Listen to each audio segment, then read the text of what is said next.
Langsung mulai aja presentasinya. Oke, selamat malam Kogren, selamat malam teman-teman. Doa dulu kali, Le. Oh, doa dulu. Doa Oke, belum? belum ya? Oke. Nah, ya boleh lah, doa dulu. Oke, cool. Mari kita bersalam doa. Selamat malam Tuhan. Terima kasih kalau kami boleh kumpul di sini Tuhan untuk belajar sedikit Tuhan mengenai kebenaran-Mu Tuhan. Biar kiranya ini memampukan kami Tuhan untuk kami boleh semakin mengenal Engkau Tuhan. Juga boleh Tuhan menjadi bekal kami Tuhan dalam pelayanan kami ke depannya Tuhan. Pimpin kami Tuhan yang benar-benar sungguh untuk belajar mengenai Engkau ya Tuhan. Terima kasih Tuhan. Amin. Oke. Oke. Oh, udah. Oke, silakan Mas. Buka aja Mas. Shalom, Kogren, teman-teman yang lain. Kita dari kelompok berapa kita? Kelompok 5 dari Sastra Hikmat mau presentasiin yang kita dapat.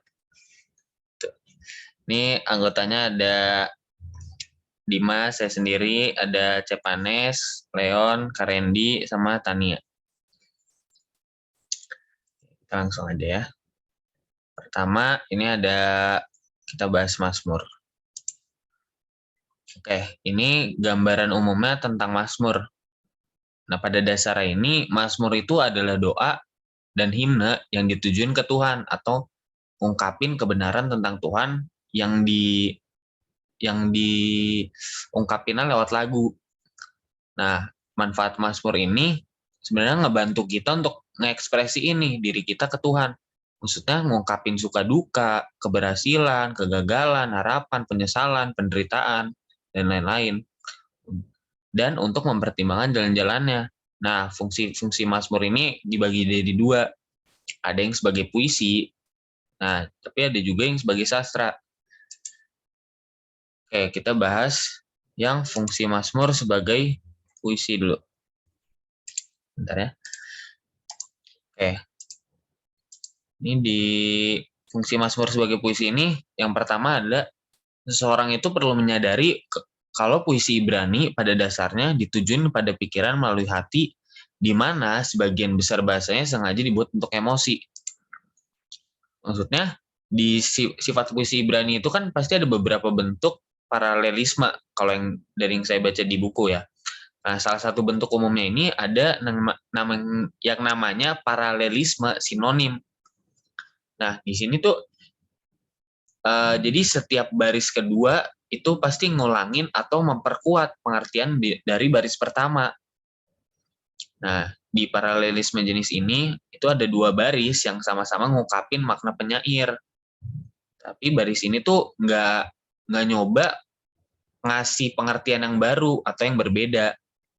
Tuh, makanya seseorang itu perlu berhati-hati dalam menafsirkan Mazmur. Biar nggak berlebihan dalam nemuin arti khusus dalam setiap kata atau frasa yang mungkin nggak dimaksudin sama penyair. Kita lanjut yang kedua, Mazmur itu merupakan puisi musik. Nah, sebuah puisi musik ini nggak bisa dibaca dengan cara yang sama seperti surat atau narasi atau bagian hukum. Ini dimaksudkan untuk menarik emosi, untuk bangkitin perasaan daripada pemikiran, dan untuk merangsang respon pada bagian individu yang melampaui pemahaman kognitif belaka. Maksudnya yang tadi, ini lebih ngebangkitin perasaan daripada pemikirannya, lebih ngerangsang perasaan dari yang baca. Yang ketiga ada kosakata puisinya secara sengaja bersifat metaforis.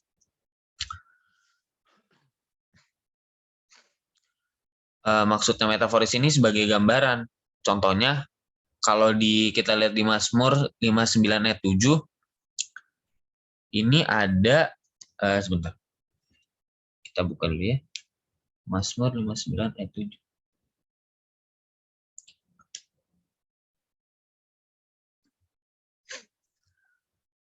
Nah, ini. Sesungguhnya mereka menyindir dengan mulutnya, cemooh ada di bibir mereka, sebab siapakah yang mendengarnya? Ini kan ada berbagai macam gambaran kan. Kita juga bisa ngertiin berbagai macam. Nah, kalau yang dijelasin di buku, ini maksudnya siapa yang bisa ngerasain sakitnya fitnah atau kebohongan. Dan lain-lainnya bisa dilihat. Itu sebagai gambaran. Makanya penting buat kita untuk belajar mendengarkan metafora dan memahami apa yang dimaksud. Maksudnya nggak ngertiin isi puisinya secara harfiah. Kita lanjut ke fungsi Mazmur sebagai sastra. Yang pertama ada Mazmur terdiri dari berbagai jenis yang berbeda. Nanti itu bakal dijelasin sendiri jenis Mazmur. Nah, tapi kan ada berbagai jenis Mazmur yang sebenarnya bakal dijelasin nanti. Tapi sebagai contoh tuh ada Mazmur ratapan, di mana seseorang atau kelompok itu bisa ngungkapin kesedihannya ke Tuhan dan memohon bantuan. Ada juga Mazmur ucapan syukur, di mana individu atau kelompok itu ngungkapin sukacita dalam belas kasihan yang telah Allah tunjukkan ke mereka. Nah, karena itu sebenarnya sulit buat kita memahamin sebuah Mazmur kalau kita nggak tahu jenis Mazmur apa yang kita baca. Selanjutnya ada setiap Mazmur juga dicirikan oleh bentuknya. Maksudnya bentuk itu jenisnya ya. Jadi setiap jenis Mazmur itu ditentuin dari ciri-cirinya. Lanjut yang ketiga, masing-masing jenis Mazmur dimaksudkan untuk memiliki fungsi tertentu dalam kehidupan bangsa Israel. Nah, sebenarnya kan nggak nyambung kan kalau kita baca Mazmur kerajaan di pesta pernikahan. Yang sebenarnya sama sekali tuh Mazmur jenis ini kan nggak dirancang buat diterapin di upacara pernikahan kan. Padahal fungsi Mazmur kerajaan itu kan sebagai perayaan kerajaan Israel, sebagai raja yang dikaruniai Allah.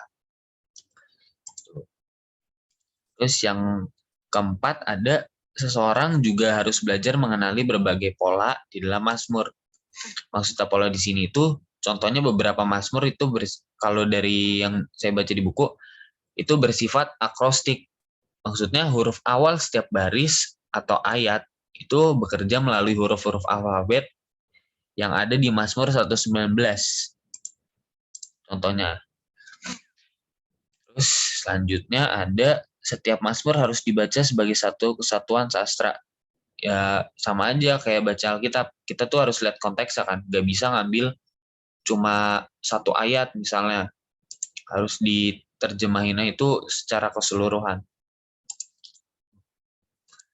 Selanjutnya ada jenis-jenis Mazmur. Ini kan ada ratapan, Mazmur syukur, nyanyian pujian, Mazmur sejarah keselamatan, Mazmur perayaan dan penegasan, Mazmur kebijaksanaan, lagu kepercayaan. Ini saya jelasin dikit aja ya. Dari Mazmur ratapan, itu fungsinya buat ngebantu seseorang untuk mengungkapin pergumulan, penderitaan, atau kesusahannya ke Tuhan. Terus ada lagi Mazmur syukur. Itu fungsinya ngungkapin kegembiraan ke Tuhan atau perasaan syukurnya. Ada lagi nyanyian pujian, itu biasanya dipakai untuk individu atau kelompok dalam ibadah, dan fungsinya itu untuk naikin pujian ke Tuhan. Okay, next.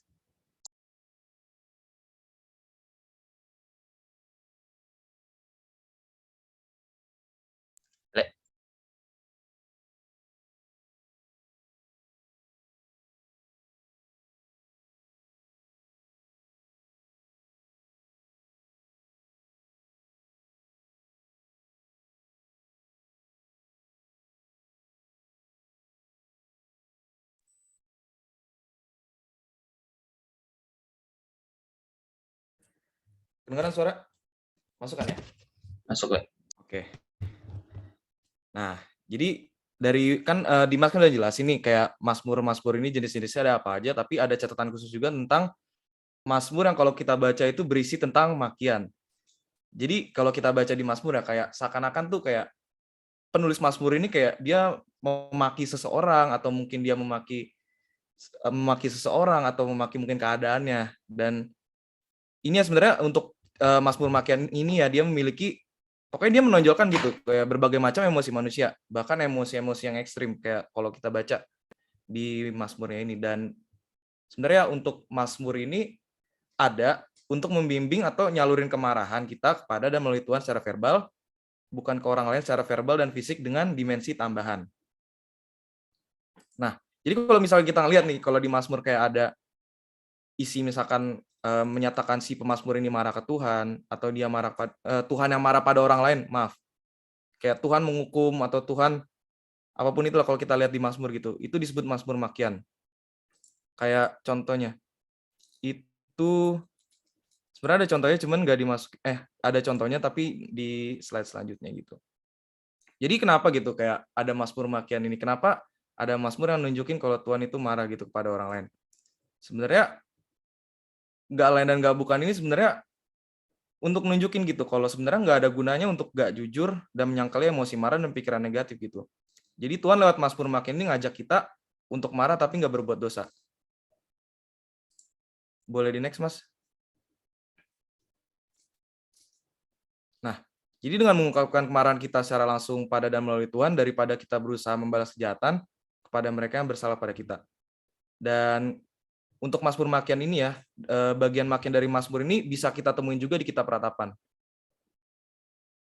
Kayak kita bisa nemuin gitu Makian seperti dalam Mazmur 3 ayat 7 yang singkat dan tidak mungkin sangat menyinggung, dan Makian seperti ini banyak kita temuin di dalam Mazmur.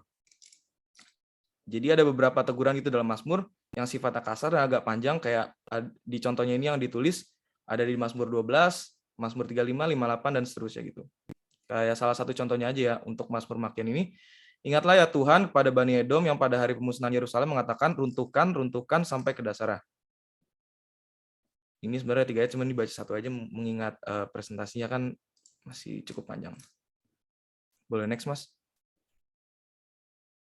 Nah, ini ada contoh lagi di Mazmur 137.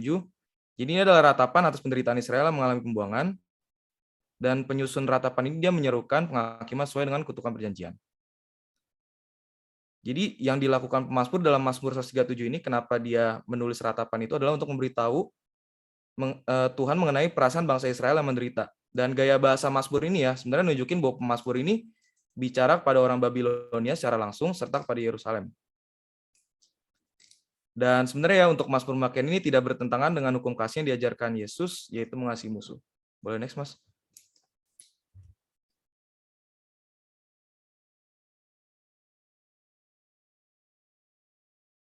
Oh, baru lihat ini Rio. Sebenarnya mungkin kelompok kami salah ini ya, salah persepsi gitu. Jadi kami pikir sastra hikmat itu maksudnya Mazmur sama Amsal sih. Jadi kita ngebahas Mazmur terus ada Amsal juga.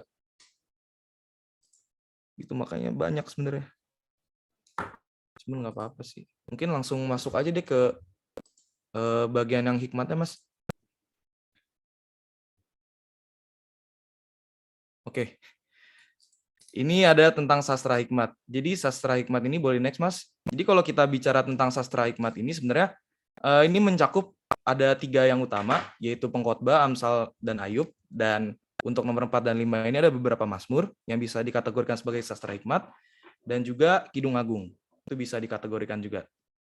Nah, untuk sastra hikmat itu ada 5 yang tadi, dan ini sebenarnya ada penyalahgunaan sastra kebijaksanaan ya, atau sastra hikmat ini. Jadi ada 3 kesalahan dasar sebenarnya.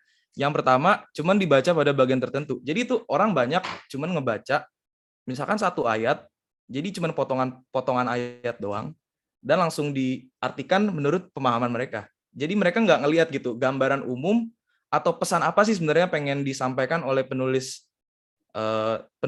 ayat tersebut gitu. Kayak misalkan ini ada contoh di Pengkhotbah 3 ayat 2, ada waktu untuk lahir, ada waktu untuk meninggal, ada waktu untuk menanam, ada waktu untuk mencabut yang ditanam. Kan sekilas kalau misalkan kita bisa gitu ngambil khotbah dari sini. Kayak, oh Tuhan tuh netapin kalau seseorang tuh lahir di sini, terus ada waktunya untuk meninggal. Tapi kalau misalkan kita pelajari lebih lanjut lagi ya untuk pengkhotbah ini, sebenarnya ini tuh kalau di buku ya, di buku bahasanya itu sastra hikmat sinis gitu. Jadi nanti kita bahas di selanjutnya aja gitu. Kayak kalau kita salah gitu, kita salah mengerti, kita nggak melihat gambaran umumnya secara besar, kita tuh bisa salah gitu, salah mengartikannya. Itu yang pertama. Terus yang kedua, orang tuh sering salah memahami istilah dan kategori kebijaksanaan serta gaya kebijaksanaan dan mode sastra. Jadi 10 menit lagi. Oke, siap. Jadi orang salah memahami istilah gitu, salah memahami istilahnya gitu dalam membaca sastra kebijaksanaan. Terus yang ketiga, orang tuh sering gagal gitu ngikutin alur argumentasi dalam wacana kebijaksanaan. Maksudnya begini. Jadi orang tuh cuman ngebaca di awal-awal doang. Kayak misalkan di kitab Ayub gitu. Kalau kita baca, itu kan teman-temannya Ayub itu kan dia kayak ngasih tahu sesuatu, ngasih pendapatnya menurut apa sih yang lagi Ayub alamin gitu, pendapat mereka masing-masing. Mungkin kalau orang baca sekilas tuh itu orang bisa ngambil kesimpulan gitu, tapi sebenarnya di balik alur tersebut ada gitu, ada pesannya gitu. Jadi orang cuma baca di awal-awal doang, tapi nggak ngikutin alur ya gitu. Kalau kita nggak ngikutin alurnya dalam baca sastra kebijaksanaan, kita nggak dapat pesannya. Boleh next, Mas? Boleh next, Mas? Ini sebenarnya sih cuman mengenai kebijaksanaan doang ya. Mungkin boleh langsung dilanjut aja, Mas. Boleh next, Mas. Terus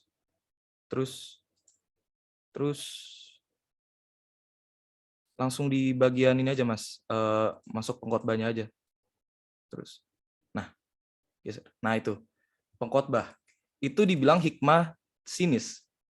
Sastra hikmat sinis. Jadi pengkhotbah ini bentuknya ini sebenarnya monolog kalau kita baca, dan itu tuh sebenarnya bikin bingung gitu kalau misalkan nggak dibaca dengan cermat. Dan kebanyakan isi pengkhotbah itu seakan-akan nggak banyak mengandung hal positif ya, dan mendorong kehidupan yang setia kepada Tuhan. Maksudnya kalau kita baca gitu di kitab pengkhotbah kayak semua hal itu adalah sia-sia, usaha menjaring angin, itu kan kebanyakan seakan-akan kayak mengandung hal yang tidak positif gitu. Kayak menyiratkan kalau kehidupan tuh sebenarnya nggak ada artinya, dan seseorang tuh ya harus memilih gitu untuk nikmatin hidupnya dengan cara apapun gitu yang mungkin. Karena kenapa? Karena setelah mati ya udah lenyap segalanya gitu. Jadi sudut pandangnya kayak gini nih. Seakan-akan Tuhan tuh tidak mengintervensi hidup secara langsung, dan nggak ada kehidupan setelah kematian gitu. Jadi kalau misalkan kita semua bakal mati gitu, terus dilupain seperti yang lainnya gitu. Jadi sebenarnya apa bedanya gitu kita jalani kehidupan yang murah hati, kita ngejalani hidup yang misalkan produktif, atau misalkan kita ngejalani hidup yang jahat gitu dan egois misalkan. Jadi pengkhotbah ini mengandung pesan yang tidak sinis kepada hidup, tapi pesan konsistennya adalah realitas dan kepastian kematian, yang artinya hidup tidak memiliki nilai yang begitu berharga. Nah ini kan sebenarnya bilangnya gimana ya? Kayak seakan-akan nggak ada pesan positifnya, tapi sebenarnya kalau kita baca nih, terus kita baca di bagian akhirnya gitu, di bagian akhir pengkhotbah, sebenarnya dengan mengajak pembacanya gitu. Sebenarnya si penulisnya ini mengajak pembacanya ngelihat lebih jauh, jawaban-jawaban bijak dari perkataan-perkataan yang dilontarkan di pengkhotbah. Jadi dia ngajak pembacanya itu untuk mencari tahu makna yang lebih dalam sebenarnya. Di balik perkataan-perkataan yang seakan-akan kayak gak ada pengharapan, gak ada kehidupan gitu. Boleh next, Mas? Nah ini itu untuk pengkhotbah. Terus kebijaksanaan di kitab Ayub. Jadi untuk kitab Ayub ini dia tuh berisi segala macam nasihat yang salah dan kesimpulan salah dari para teman Ayub, yaitu Bildad, Zofar, Elifas, dan Elihu. Dan bentuk kitab ini sebenarnya adalah percakapan atau dialog yang terstruktur. Dan dialog-dialog ini punya peran yang sangat penting sebenarnya untuk membantu kita kayak menangkap pesan gitu. Sebenarnya apa gitu. Dan dialog-dialognya ini, isi dialognya ini tuh sebenarnya pengen meyakinkan di benak pembacanya bahwa apa yang terjadi dalam hidup ini tidak selalu terjadi karena Tuhan mengendakinya atau karena menurut Tuhan itu adil. Nah, penghibur Ayub di sisi lain mewakili sudut pandang bahwa Tuhan tidak hanya terlibat, tapi terus-menerus menjatuhkan penghakimannya melalui peristiwa dalam kehidupan ini. Jadi, kalau kita baca, ini sebenarnya terkait sama poin yang ketiga, kalau kita ngikutin alurnya, kita nggak dapat pesan yang sesungguhnya gitu, dari sastra hikmat yang kita baca ini, dari Ayub misalkan. Jadi untuk rekan-rekan Ayub ini tuh, dia tuh menekenin ke Ayub bahwa sebenarnya apa yang terjadi pada Ayub ini ya karena Ayub ini pantas menerimanya gitu. Mungkin karena Ayub dia berbuat dosa, atau mungkin dia melakukan sebuah kesalahan gitu. Jadi dia pantas nerima penderitaan dia, penyakit, kehilangan keluarganya, terus dimiskinkan sama Tuhan. Jadi seakan-akan pesan yang mereka mau kasih ke kita sebagai pembacanya ini juga ke Ayub gitu, hidup itu ya berjalan dengan baik kalau seseorang itu ya ngelakuin apa yang Tuhan mau. Tapi kalau misalkan kalau menderita, berarti ada yang salah sama orang tersebut, berarti orang tersebut berdosa sama Tuhan. Dan Tuhan responnya itu ngasih penderitaan. Pemahaman ini kan banyak ya dimiliki sama orang-orang Kristen saat ini ya. Tapi ya kalau kita baca ya, Ayub dia pria yang saleh, dia tahu gitu kalau dia tuh nggak ngelakuin apapun yang menurut dia itu salah gitu. Jadi dia nggak pantas gitu. Dia merasa kalau dirinya itu, oh harusnya aku nggak terima, harusnya aku nggak begini dong. Makanya teman-temannya ini sering gitu, sering ngedesak Ayub gitu. Udah sih lu akuin aja dosa lu, akuin aja sih pelanggaran lu. Mereka kayak ngeyakinin gitu kalau sebenarnya Ayub ini lagi ngeraguin Tuhan gitu melalui bentuk protesnya gitu. Tapi kan pada akhirnya kan Tuhan ini ya angkat Ayub kembali ya. Nah, jadi sebenarnya pesannya ini kalau di kitab Ayub ini sebenarnya apa yang merupakan kayak di mata dunia itu kayak hal-hal yang logis gitu. Hikmat dunia bahasanya gitu yang kelihatan logis tapi sebenarnya salah gitu. Boleh next, Mas? Terus terakhir itu di kitab Amsal. Jadi kitab Amsal ini adalah tempat utama kebijaksanaan kehati-hatian, yaitu aturan dan peraturan yang dapat digunakan orang untuk membantu diri mereka sendiri, membuat pilihan bertanggung jawab dan sukses dalam hidup. Jadi Amsal ini mengatakan bahwa ada sikap dasar dan pola perilaku yang akan membantu seorang tumbuh menjadi dewasa yang bertanggung jawab. Dan Amsal ini terus-menerus menyajikan kontras yang tajam antara memiliki kehidupan yang bijaksana dan memiliki kehidupan yang bodoh. Dan untuk di kitab Amsal ini sendiri itu secara khusus bahasa agama, maksudnya bahasa-bahasa yang terkesan terlalu religius ini jarang digunain ya. Walaupun ada mungkin beberapa, tapi sebenarnya nggak mendominasi di kitab Amsal ini. Jadi maknanya ini sebenarnya nggak semua dalam hidup ini tuh harus benar-benar terlihat rohani gitu untuk menjadi kelihatan ilahi gitu. Jadi bukan dari kelihatannya gitu, sebenarnya tindakannya mungkin. Boleh dilanjut sama Tania. Oke, jadi di sini aku melanjutin dari tadi presentasi Kaleon.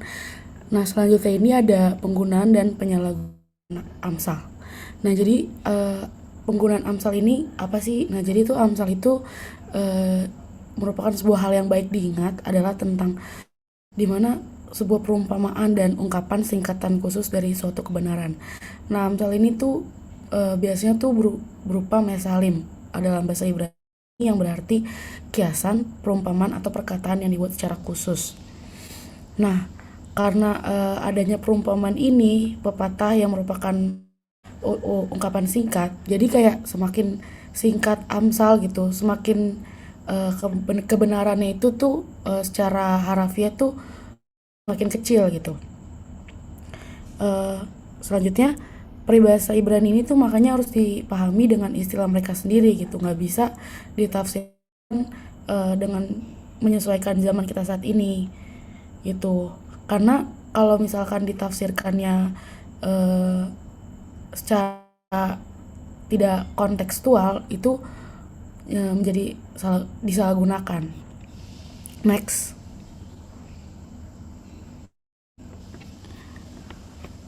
Nah, contohnya itu ada di Amsal 16 ayat 3, di mana kata-kata berkomitmen kepada Tuhan, apapun yang Anda lakukan dan rencana Anda akan berhasil. Sebenarnya kalau misalkan dilihat dari ayatnya sendiri, ini kan bisa ditafsirkan secara harafiah, berarti apapun yang Anda lakukan nih, berarti kan setiap apapun yang kita lakuin dalam hidup sehari-hari itu bisa berhasil. Padahal yang dimaksud Amsal di sini itu bukan sebuah keputusan kita gitu, tapi keputusan yang dipikirkan secara matang-matang, di mana berdasarkan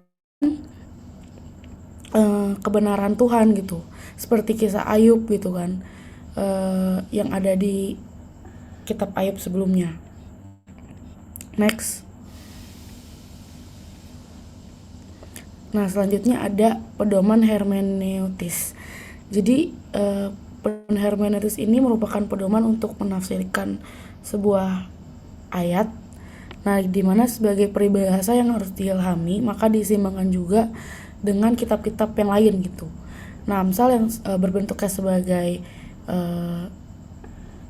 kiasan nggak bisa secara praktis ditafsirkan begitu saja, tapi juga harus melihat dari latar belakang kitabnya juga.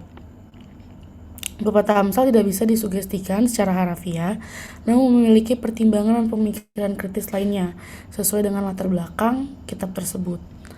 Next.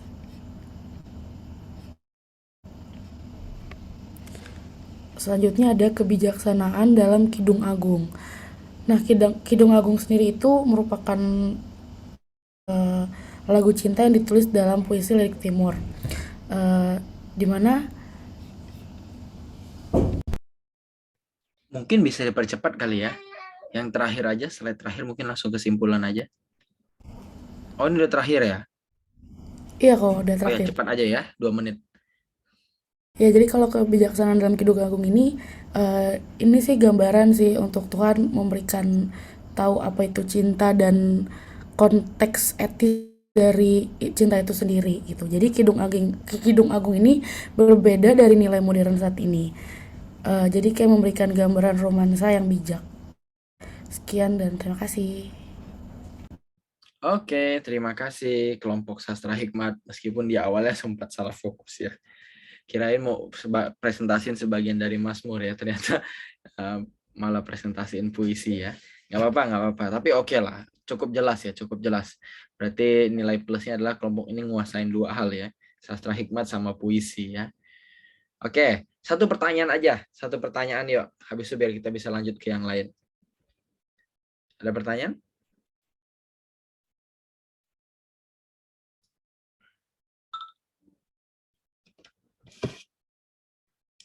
Nggak ada?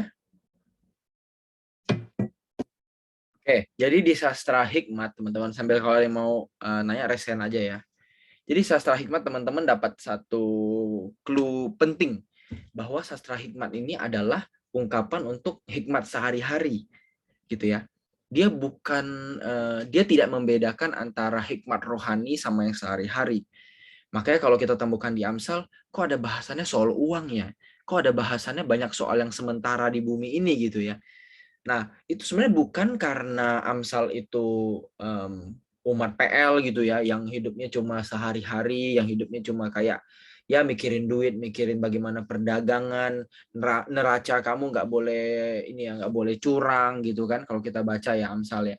Kamu jangan sering-sering ngunjung ke rumah saudaramu, nanti saudaramu bosan dan membenci kamu. Ada di itu di Amsal kan. Nah, itu bukan sebuah pemisahan yang ada di pikiran penulis Amsal atau sastra hikmat lain. Karena bagi sastra hikmat, bagi penulis Yahudi, penulis Ibrani, yang namanya hikmat itu tidak bisa dibedakan antara yang sehari-hari dengan yang rohani. Nah, pemisahan antara yang rohani dan sehari-hari kan itu kemudian hari. Ketika kita belajar bahwa nanti ada filsafat Yunani gitu ya, yang membedakan antara yang duniawi dan yang surgawi gitu kan ya, antara dunia ide dengan dunia fisik gitu kan. Dunia fisik itu lebih rendah, dunia ide itu lebih tinggi. Nah, itu dualisme khas Yunani. Sebenarnya kalau di perspektif orang Israel gitu ya, orang Timur Tengah kuno, yang ilahi itu tidak bisa terpisah dengan yang duniawi gitu ya.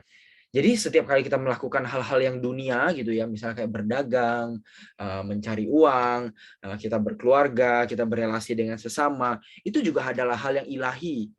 Dan disitulah terpancar bagaimana seseorang menghidupi imannya.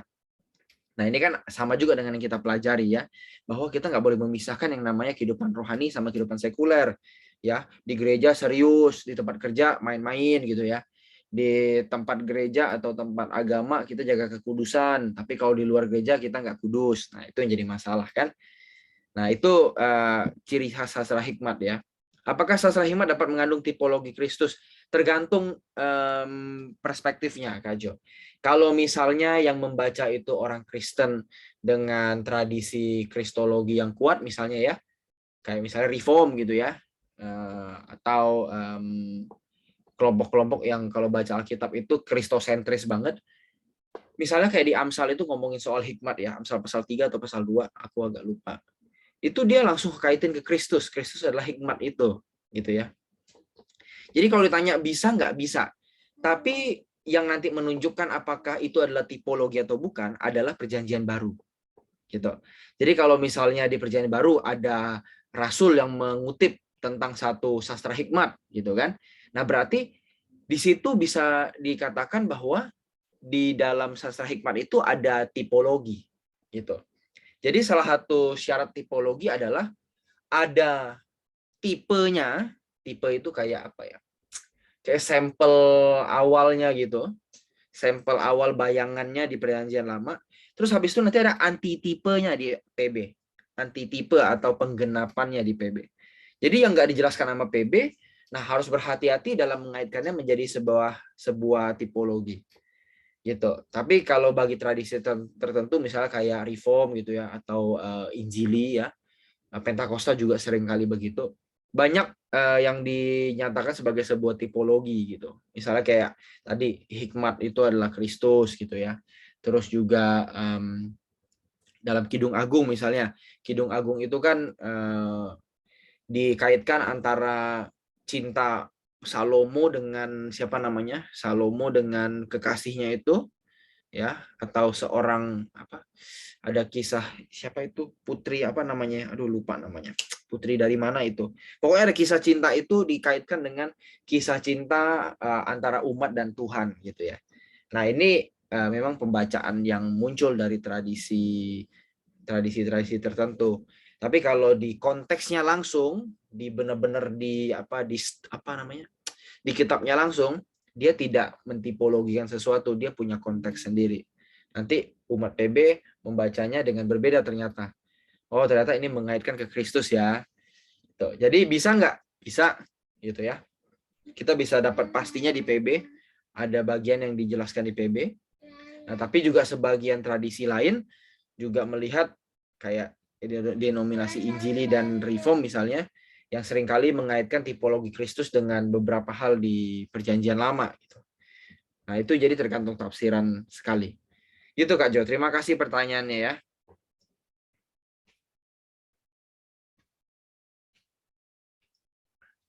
Oke, ada lagi teman-teman? Nggak ada ya? Cukup satu untuk sastra hikmat. Tepuk tangan dulu buat tim Leon dan kawan-kawan. Ya, oke, mantap ya. Lanjut. Kedua. Tim kedua siapa? Puisi atau apokaliptik nih? Noel, mantap. Oh, oke. Mazmur, puisi ya. Gas. Oke. Bentar. Oke. Selamat malam untuk kita semua di sini. Kami dari kelompok Mazmur ya. Apa dari kelompok kami? Aku bukan Mazmur sih ya.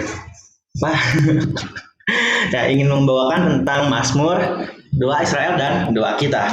Nah, sebelumnya lagi kami ingin berterima kasih dulu nih untuk kelompok syair, yang mana kelompok ini udah ngebantu kami menjelaskan presentasinya kami gitu. Terima kasih untuk kelompok sebelumnya. Oke. Nah, kelompok kami ini ada terdiri dari saya, Noel, habis itu ada Jo atau Angelic, ada atau Kak Edo, ada Kak Jo, ada Kalisa dan Rufus. Oke. Nah, salah kelihatan. Salah. Nah, sebelumnya kita pendahuluan dulu ya teman-teman tentang Mazmur. Nah, Mazmur itu apa sih? Mazmur itu pada dasarnya merupakan doa dan himne, yang mana Mazmur ditujukan kepada Allah, yang juga merupakan ekspresi kebenaran tentang Allah dalam bentuk lagu.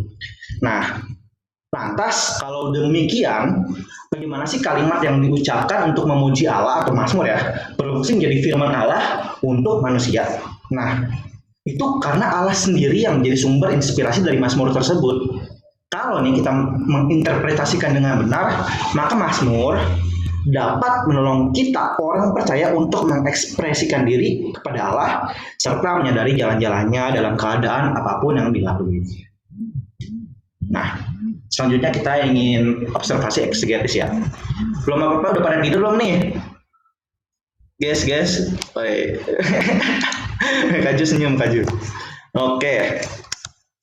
Nah, jadi kita pengen ngebahas di sini kalau Mazmur sebagai puisi.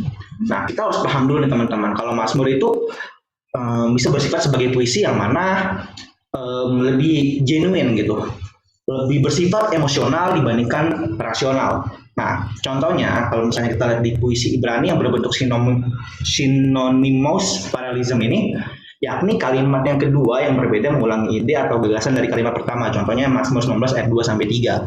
Nah, Langit menceritakan kemuliaan Allah, dan cakrawala memberitakan pekerjaan tangannya. Hari meneruskan berita itu pada hari, dan malam menyampaikan pengetahuan itu kepada malam. Nah, ini kan berbentuk suatu hal yang emosional yang susah kalau misalnya kita tangkap secara nalar gitu, secara rasional. Nah, oleh karenanya kita harus hati-hati dalam melakukan eksegesis yang berlebihan untuk tiap kata maupun kalimat yang ada dalam Mazmur.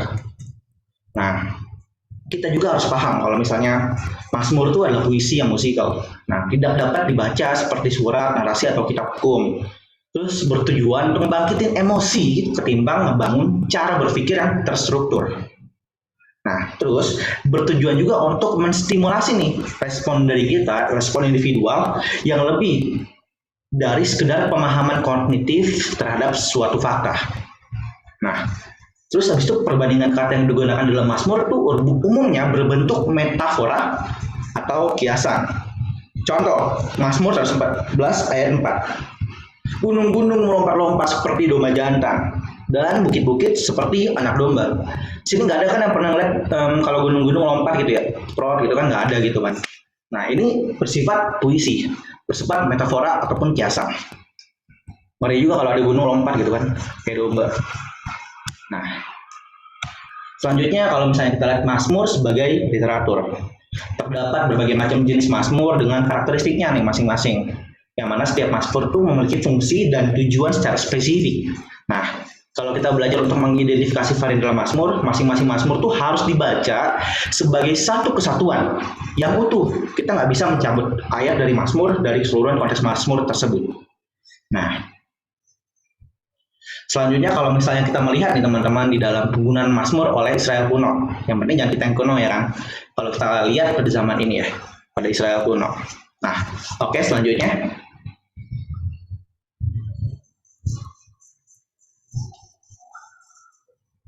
Oke. Sepertinya ada sedikit kesalahan di sini ya teman-teman. Oke, langsung aja. Ada sedikit kesalahan teknis. Nah, selanjutnya kita ingin langsung ngebahas tentang jenis-jenis Mazmur. Nah, masih pada sehat kan di sini teman-teman? Oke. Nah, jenis-jenis Mazmur nih, ada Mazmur ratapan, yang mana Mazmur itu lebih dari, mana kalau misalnya Mazmur ratapan itu terdiri dari 60 Mazmur berjenis ratapan, ya, termasuk ada ratapan individu, ada juga ratapan komunal. Kalau ratapan individu itu mengekspresikan tentang pergumulan, penderitaan, kecewaan kepada Tuhan. Nah, sedangkan kalau ratapan komunal itu mengekspresikan pergumulan masa-masa sulit secara komunal, secara organisasi, secara komunitas dari pemazmur itu, ataupun komunitas yang sedang dibawa oleh pemazmur. Nah, ratapan dalam Mazmur ini diekspresikan dengan mendalam, dengan perasaan yang putus asa, jujur, genuine gitu, sesuai dengan apa yang dirasakan oleh si pemazmur. Nah, setelah itu selain ratapan, nah ada juga ucapan syukur. Nah, berbanding terbalik nih dengan Mazmur ratapan. Mazmur ini yang namanya juga udah mengekspresikan ya ucapan syukur, yang mana ia bersukacita kepada Tuhan karena suatu keadaan yang baik. Mazmur ini menolong individu atau komunitas untuk mengekspresikan rasa syukur. Nah, kalau misalnya di sini tuh ada terdapat 6 Mazmur yang ucapan syukur secara komunal dan 10 ucapan syukur secara individual. Nah, ayat-ayatnya bisa dilihat di sini, pasal-pasalnya. Nah, selain itu Mazmur juga bisa ada yang dikategorikan sebagai Mazmur jenis pujian, yang mana Mazmur ini berisikan pujian kepada Allah terlepas dari keadaan baik ataupun buruk yang dialami oleh si pemazmur.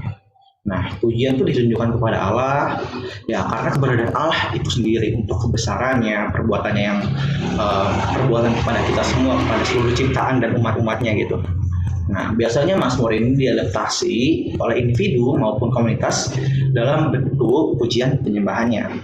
Nah, pujian kepada Allah sebagai pencipta alam semesta nih, kalau dilihat dari sini 8, 19, 10, 104, pasal 14, terus habis itu ada Allah sebagai pelindung dan penolong Israel. Habis itu ada juga Allah sebagai Tuhan atas sejarah alam semesta.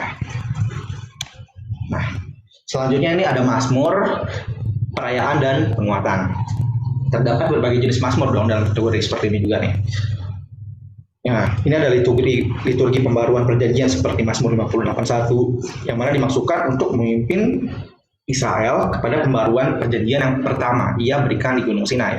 Nah, habis itu ada perjanjian Daud yang bersih pujian terhadap pilihan Allah pada garis keturunan Daud. Seperti yang kita ketahui, pada akhirnya garis keturunan ini yang melahirkan Tuhan Yesus nih nanti.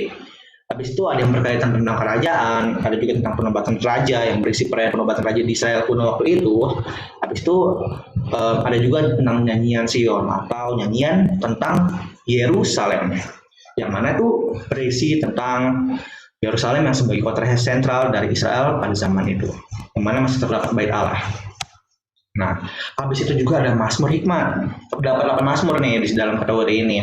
Nah, kita juga perlu ketahui kalau Amsal pasal 8 adalah Mazmur pujian terhadap hikmat dan hidup yang bijak. Nah, selanjutnya ada nyanyian iman. Nah, ada 10 Mazmur nih dalam kategori ini yang berisi tentang Allah yang dapat dipercayai dalam keadaan apapun. Habis itu Allah bersuka cita nih ketika mengetahui bahwa mereka yang percaya kepadanya mempercayakan hidupnya kepadanya dan kepada apa yang Allah berikan. Dan juga selanjutnya nih ada Mazmur yang membantu kita untuk mengekspresikan kepercayaan kepada Allah dalam segala keadaan baik ataupun buruk. Nah, selanjutnya kita pengen sampling exegesis nih. Apa tuh maksudnya? Ya, teknik yang digunakan untuk mengetahui nih bentuk dan struktur sebuah Mazmur agar kita bisa menghargai isi pesan.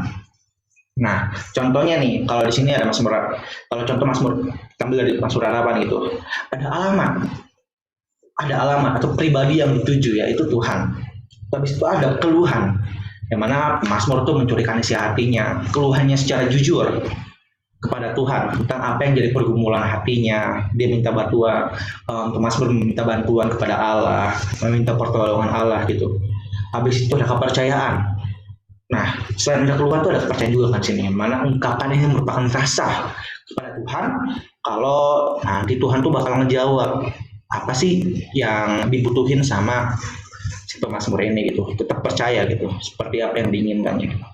Nah, selanjutnya nih ada pembebasan, yang mana ada permohonan untuk dibebaskan dari masalah atau penderitaan yang sedang dialami. Selanjutnya ada jaminan, yang mana ekspresi dari rasa percaya bahwa Tuhan pasti menolong dan membebaskan. Selanjutnya ada pujian, di mana ungkapan dosa terima kasih, pujian dan rasa syukur kepada Tuhan. Nah, kalau misalnya nih di sini kita lihat ya, kita mencoba sampling di sini. Ya Tuhan, banyak musuhku. Ya Tuhan. Ini kan kalau misalnya kita lihat di sini alamat pribadi yang dituju yaitu Tuhan. Selanjutnya warna hijau nih, berapa banyak yang bangkit melawan aku. Banyak yang mengatakan tentang saya, Tuhan tidak akan membebaskannya. Nah, ini keluhan nih. Isi pemazmur mengeluhkan perasaannya gitu. Masih tahu keluhannya.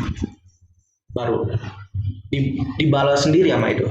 Tapi engkau adalah perisai di sekelilingku ya Tuhan. Anda memberikan kemuliaan pada saya dan mengangkat kepala saya pada Tuhan aku berseru dengan nyaring. Nah, selanjutnya ini ngejabarin tentang kepercayaan di dalam keluhannya ada kepercayaan dari si pemazmur. Nah, selanjutnya kalau di sini ada yang bangunlah ya Tuhan, bebaskan aku ya Tuhan. Ini ada pembebasan, permohonan untuk dibebaskan dari masalah. Jadi habis keluhan gitu, dia percaya, habis itu ada permohonan. Nah, terus engkau telah memukul perang semua musuhku. Nah, ini kan jaminan. Ada jaminan. Terus habis itu dari Tuhan datang pembebasan, berkat-Mu atas umat-Mu. Ini pujian atau ungkapan rasa terima kasih dan rasa syukur kepada Tuhan yang dilukiskan dalam Mazmur ayat ini gitu. Nah, terus di sini kita bisa dapat nih pesan penting teman-teman, yang mana doa yang seimbang, permintaan itu harus diimbangi dengan pujian dan syukur. Terus yang kedua, jujur. Kita harus jujur dalam meminta, dalam menyampaikan isi hati kita kepada Tuhan gitu. Terus yang kedua, kita sampaikan keluhan dengan rela tanpa menutupi masalah. Nah, kalau di sini, kalau contoh dalam Mazmur syukur ya, ini ada pendahuluan kayak kesaksian tentang Tuhan. Kalau misalnya kita lihat di sini kan, aku hendak bersyukur, aku hendak sujud. Ada pendahuluannya dulu nih, kesaksian tentang Tuhan. Habis itu ada kesusahan, yang mana situasi dari mana Tuhan memberikan kebebasan. Nah, di sini engkau menambahkan kekuatan dalam jiwaku. Terus habis itu ini ada bandingnya pengulangan seruan kepada Tuhan. pada hati aku berseru, engkau pun menjawab aku. Nah, terus ada pembebasan dan kesaksian. Kalau pembebasannya penjelasan dari pembebasan apa yang diberikan Tuhan kan. Terus kalau kesaksian itu pujian untuk belas kasih yang diberikan oleh Tuhan. Nah, pesan penting lagi. Semakin dalam hubungan kita sama Tuhan, maka semakin dalam juga nih ucapan syukur kita atau pengharapan kita sama Tuhan. Nah, ketika kita ngerenungin kasih setia Tuhan yang ada dalam hidup kita, nah nantinya nih kita bakal punya gitu. Kita bakal bisa buat mencurahkan isi hati dan pikiran kita secara dalam, secara intim dengan Tuhan.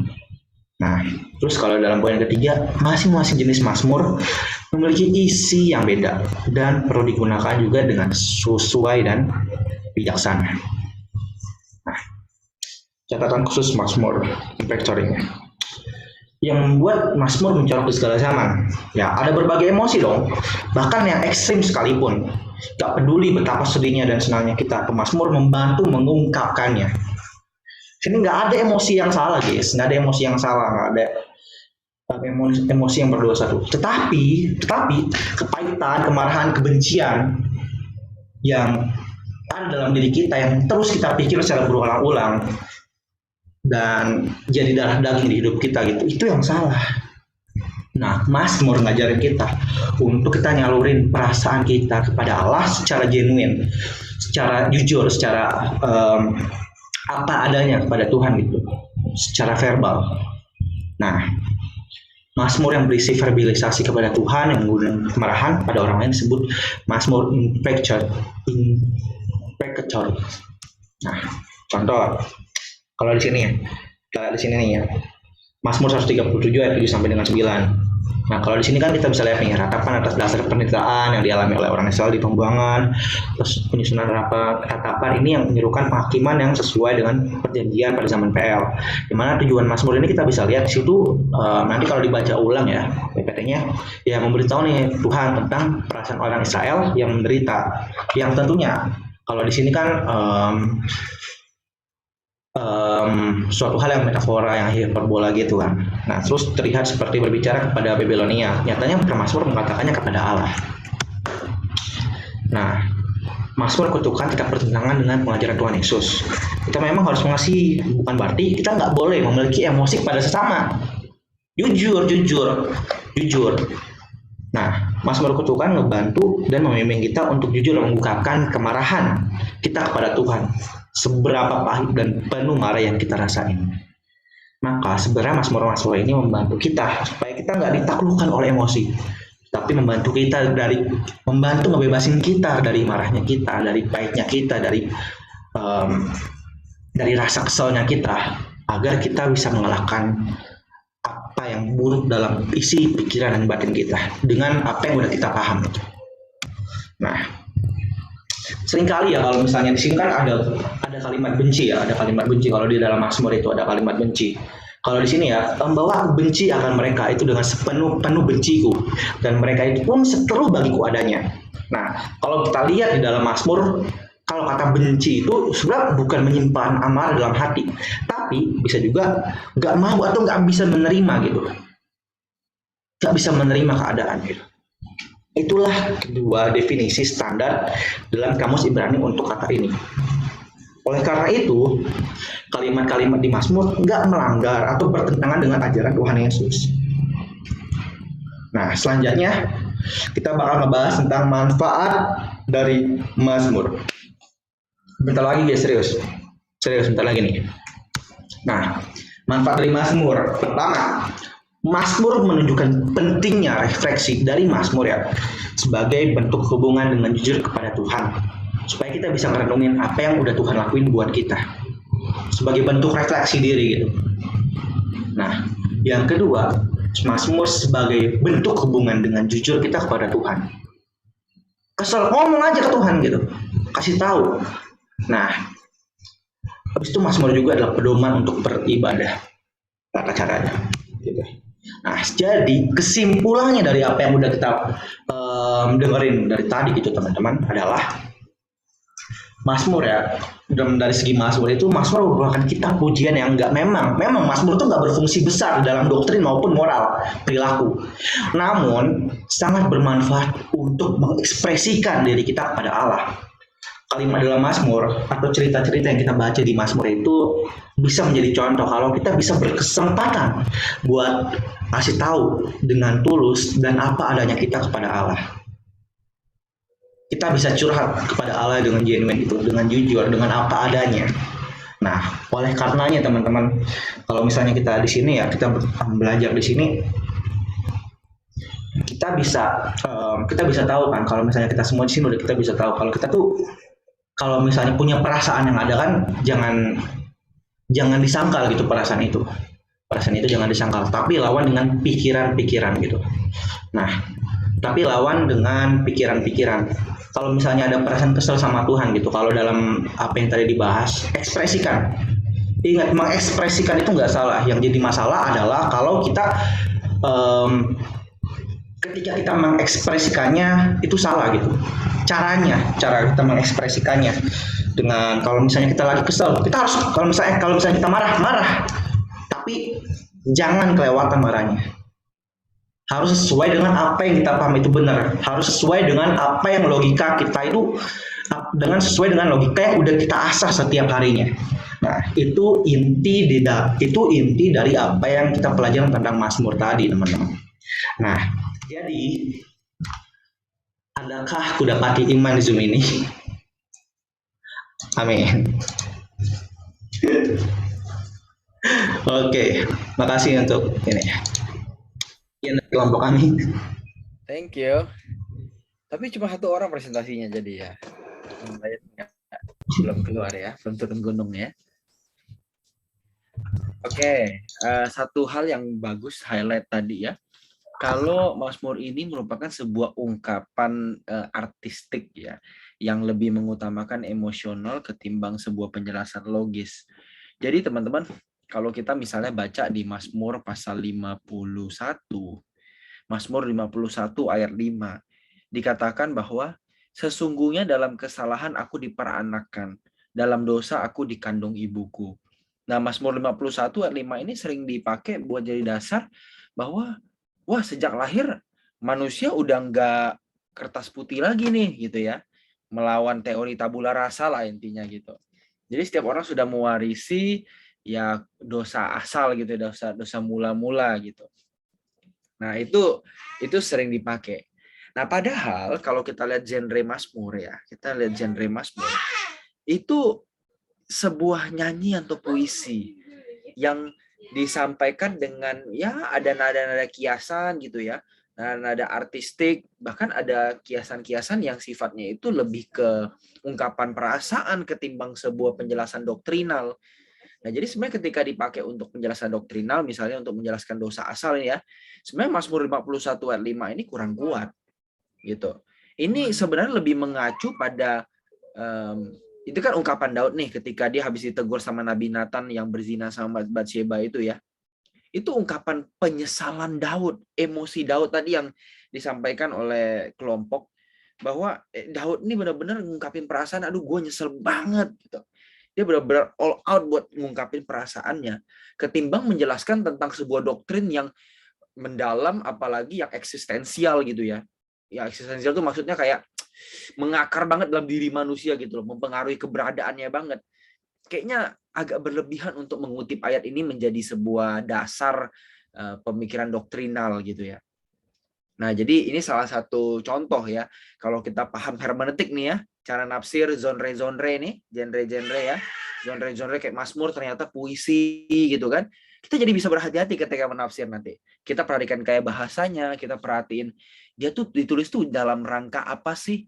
Ternyata Mazmur nggak menyampaikan sebuah doktrin yang berat-berat gitu ya, kayak yang mungkin ketika bapak-bapak gereja tahun 15 berapaan gitu ya, abad ke-16 gitu, abad ke-16 ke-17, mereka ini yang agak bikin ribet gitu ya. Abad pertengahan ini memang agak bikin apa ya, pemikiran kekristenan tuh meluas banget gitu ya kan.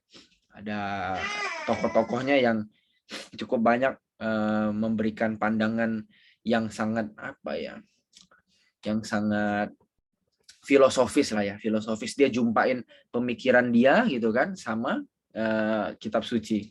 Gitu kan, kayak John Calvin, kayak siapa lagi, Martin Luther gitu kan.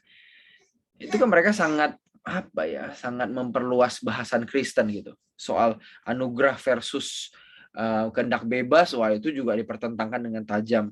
Padahal kalau kita lihat secara biblika, teman-teman, ini yang teman-teman lakukan ini sebenarnya lagi ngelihat secara biblika nih. Jadi look at the Bible closely, melihat pada Alkitab dengan dekat. Kalau kita baca Alkitab dengan dekat, sederhana sebenarnya jawabannya. Ya, Mazmur 51 ayat 5 contohnya tadi, itu nggak jelasin soal dosa asal gitu kan. Dia cuma jelasin soal, misalnya, gue nih bersalah banget loh gitu. Gue menyesal banget. Itu ungkapan puitisnya Daud. Sama lah kayak Paulus ngomong, sejak semula engkau sudah ditentukan, sejak bumi belum ada gitu ya. Itu juga bahasa puitis. Itu juga bukan sebuah dasar bahwa, wah udah ada orang-orang tertentu nih yang sebelum dunia dijadikan, udah dipilih jadi umat Allah. Paulus gak ngarah ke arah situ. Itu sebuah penguatan dari Paulus kalau kamu jemaat Efesus, itu ada dalam hati Tuhan. Nah, dia pakailah ungkapan Mazmur gitu kan, ungkapan puitis. Oh, kamu tuh sudah sejak semula gitu kan. Nah, itu. Jadi benar-benar kalau kita menguasai genre, teman-teman, kita menguasai prinsip penafsiran genre dengan baik. Misalnya genre puisi, genre sastra hikmat, genre narasi gitu ya. Wah, itu kita enak deh kita buat memahami bener nggak ya ini tafsirannya begini ya. Make sense nggak ya? Atau maksa nggak ya? Kita mulai bisa paham. Gitu ya. Nah, kesempatan satu penanya lagi sebelum nanti kita masuk ke sesi berikutnya. Maksudnya kelompok terakhir gitu. Ada? One more question.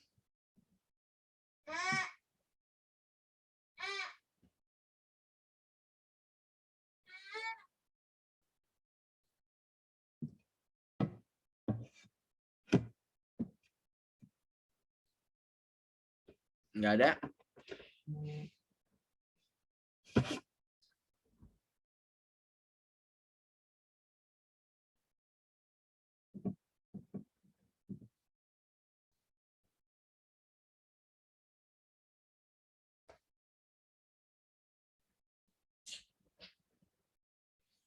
Nggak ada? Oh, ada. Berarti hal yang bersifat doktrin berasal dari hal yang bersifat doktrin itu sebenarnya dirumuskan kemudian hari sebenarnya ya. Lebih kemudian hari. Terutama di abad pertengahan. Jadi misalnya kayak kehendak bebas, itu tuh di mana mulai munculnya? Itu mulai munculnya di abad pertengahan. Gitu ya. Free will, anugerah gitu kan, di yang pertentangan. Jadi manusia selamatkan karena free will atau anugerah nih. Nah, itu karena pengaruh-pengaruh pemikir abad pertengahan yang mulai mensistematisasikan pemikiran Kristen. Jadi dibikin klaster nih, ini kehendak bebas, nih anugerah, dijelas supaya menjelaskan pertanyaan jemaat. Kan ciri-ciri abad pertengahan itu kebangkitan logika ya, kebangkitan logika, berpikir lebih kritis gitu kan. Nah, jadi teolog abad pertengahan itu mencoba untuk memberikan penjelasan logis tentang gimana sih keselamatan, apa sih yang namanya kutuk, apa sih yang namanya Tuhan, nah gitu tuh, apa sih manusia. Nah, jadi sebenarnya itu tuh pemikiran nanti gitu ya. Kalau misalnya kita lihat di perjanjian lama, ini kalau ngomong PL nih ya, tadi kan kita ngomongin sastra hikmat di PL ya, atau di PB juga. Sebenarnya kalau PL itu lebih mengarah kepada pemikiran orang Israel tentang bagaimana hubungan mereka dengan Tuhan. Mereka itu nggak sampai sistematis banget kayak kayak orang-orang abad pertengahan. Nah, jadi doktrin mereka tuh simple, nggak sekompleks ketika nanti udah abad pertengahan tahun 1500, 1600-an. Itu cukup kompleks di situ. Nah, tapi kalau di awal-awal kayaknya sederhana gitu. Jadi dari ungkapan dari mana nih penulis atau hikmat manusia? Ya, doktrin itu kalau mau ngomong plain jujur. Doktrin-doktrin gereja hari ini itu berangkat dari penafsiran atau pemaknaan otoritas gereja. Harus jujur. Jadi doktrin itu jangan kita pikirin memang Tuhan warisin gitu ya. Yang Tuhan wariskan itu kalau bagi gue itu tulisan-tulisan yang hari ini kita peroleh gitu sebagai teks suci. Tapi pemaknaan atasnya itu kayak misalnya doktrin nih, ajaran soal manusia, soal Kristus, soal Tritunggal. Itu pemaknaan atau tafsiran otoritas gereja, entah itu rasul belum ngomongin itu ya, bapak-bapak gereja gitu kan, atau misalnya imam-imam. Jadi memang hikmat manusia sih, jadi akhirnya hikmat manusia atau tafsir manusia atas teks suci itu. Jadi teksnya itu netral, yang muncul di doktrin itu manusia dari teks itu.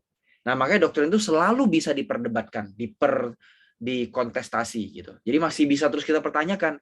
Jadi nggak ada doktrin yang final sebenarnya. Kalau ini mau ngomong terbuka ya, benar-benar ngomong teman-teman mau jauh lebih dalam. Nah, doktrin itu harus selalu terbuka untuk kritik dan perkembangan.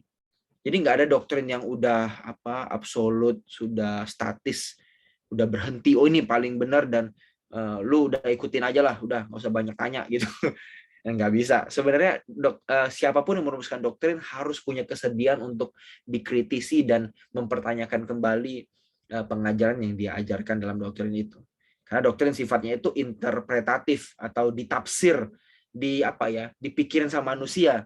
Yang namanya dipikirin sama manusia kan berarti ya terbatas gitu kan, pasti ada titik lemahnya, ada blind spotnya gitu ya. Jadi kalau ditanya hikmat manusia, bukan ya hikmat manusia pasti kalau doktrin gitu.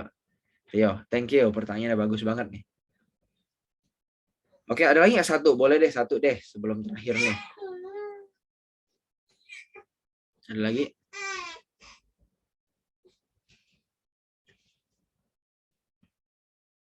Nggak ada ya.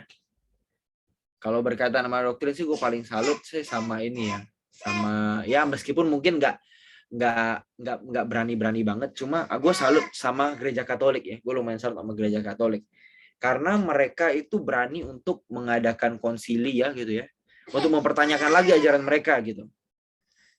Itu lumayan hebat dan mereka bisa minta maaf.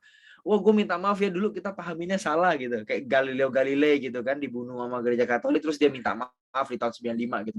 Itu satu hal yang menurut gue, wow.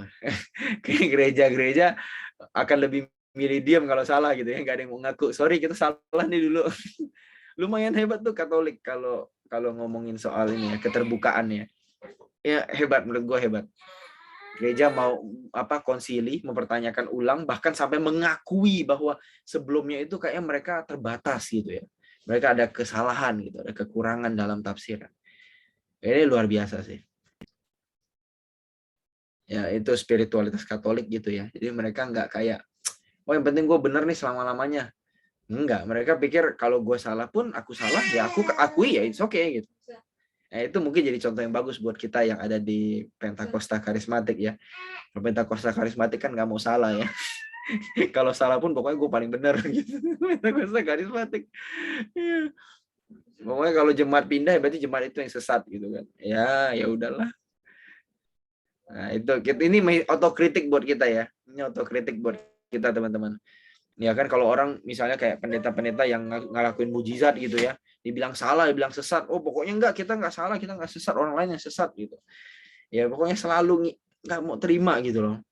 Kalau doktrin itu sifatnya sangat terbatas gitu kan.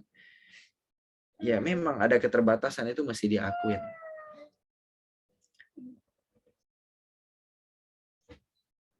Oke, nggak ada. Oke, kita terakhir nih. Nah, ini sastra paling asik nih, apokaliptik nih ya. Soal kiamat-kiamatan nih. Apokaliptik silakan. Tapi yang tadi presentasi tadi gua acungin jempol untuk keniatannya ya. Sangat niat. Desainnya sangat niat ya. Dan banyak guyon-guyon di presentasinya, jadi ada warna-warninya dikit ya. Oke, mana nih? Narasi. Oh ya, sorry. Maafkan kekhilafan saya kemarin, apokaliptik udah ya. Narasi. Temannya terasi. Oke, Kogren. Oke, Rio. Gas. Oke, selamat malam Kogren, selamat malam teman-teman. Aku izin share screen boleh nggak? Oh, udah ada. Lanjut.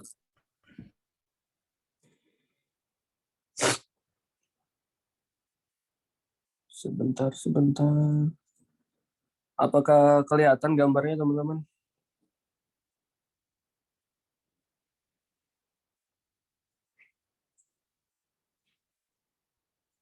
Oke, terima kasih jawabannya.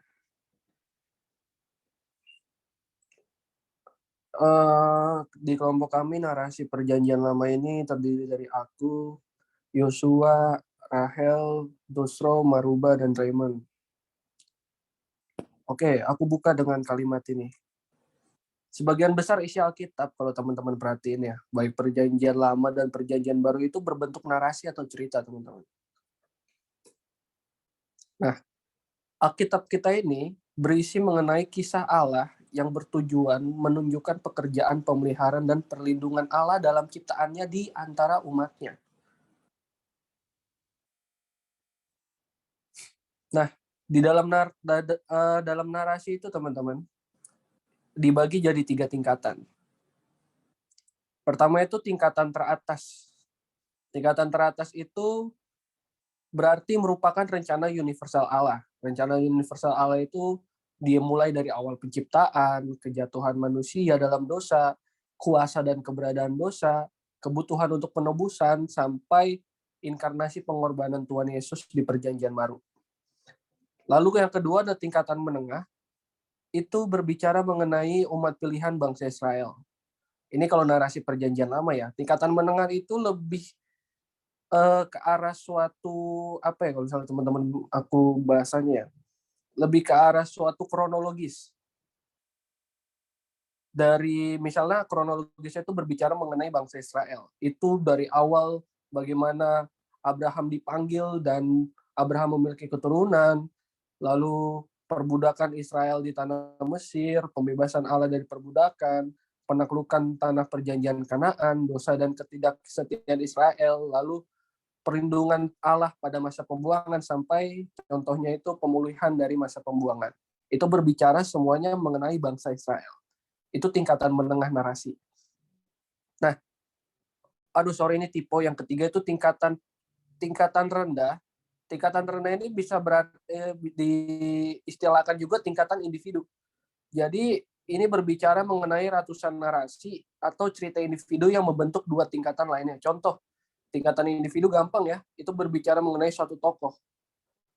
Contohnya itu kisah Yusuf, kisah mengenai Gideon, dan kisah mengenai kejatuhan Daud. Nah, aku kok nggak kelihatan, bentar.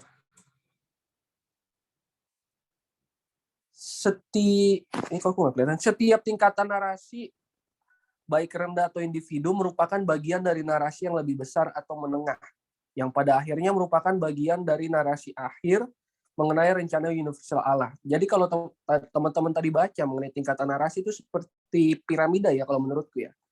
Dari bagaimana dari tingkatan rendah berbicara mengenai Abraham, berbicara mengenai individu Yusuf, yang dimana itu sebenarnya kisah-kisah mereka itu, kisah-kisah individu itu menggambarkan bagian dari narasi yang lebih besar, yaitu tingkatan menengah, yaitu berbicara soal bangsa Israel. Dan di mana narasi mengenai Israel ini sebenarnya mengerucut kepada rencana Tuhan untuk menyelamatkan umat manusia.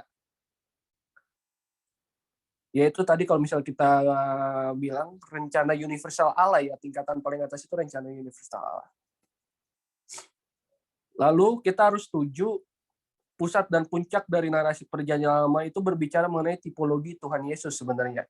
Yang dimana keseluruhannya bersaksi tentang Tuhan Yesus sebagai klimaks dari plotnya. Jadi kalau misalnya teman-teman pahamin itu sebenarnya narasi itu berbentuk seperti cerita. Tapi kita nggak bisa bilang cerita.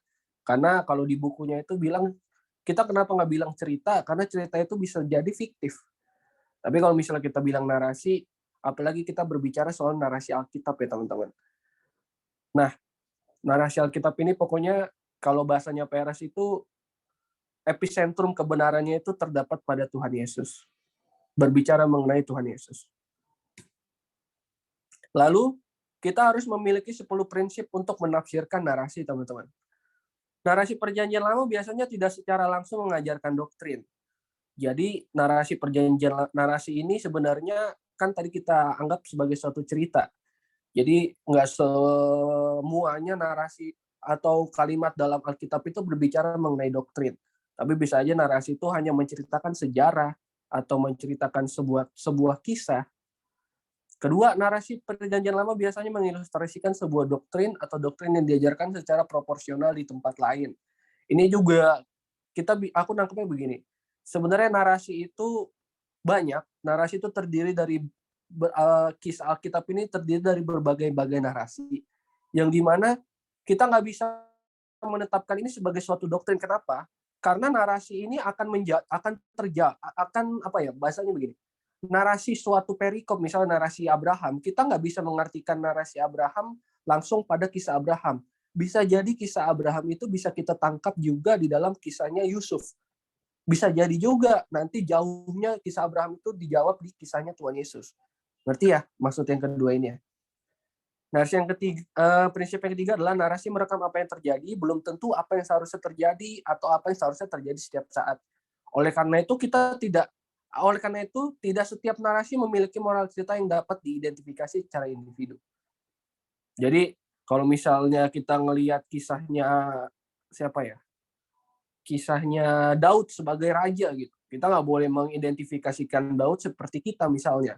Karena nggak semua narasi itu mengartikan atau mengidentifikasikan, mempersonalisasikan sesuatu kisah itu sebagai kisah kita yang sekarang gitu, nggak boleh. Itu nanti kita belajar di 8 kesalahan. Lalu keempat, apa yang dilakukan orang dalam narasi belum tentu merupakan contoh baik bagi kita, seringkali justru sebaliknya. Banyak ya contohnya ya. Contohnya Salomo punya 700 gundik, 300 istri. Nah itu kita nggak boleh nyontohin itu. Masa kita mau nyontohin itu? Punya 1000 cewek gitu sebagai cowok.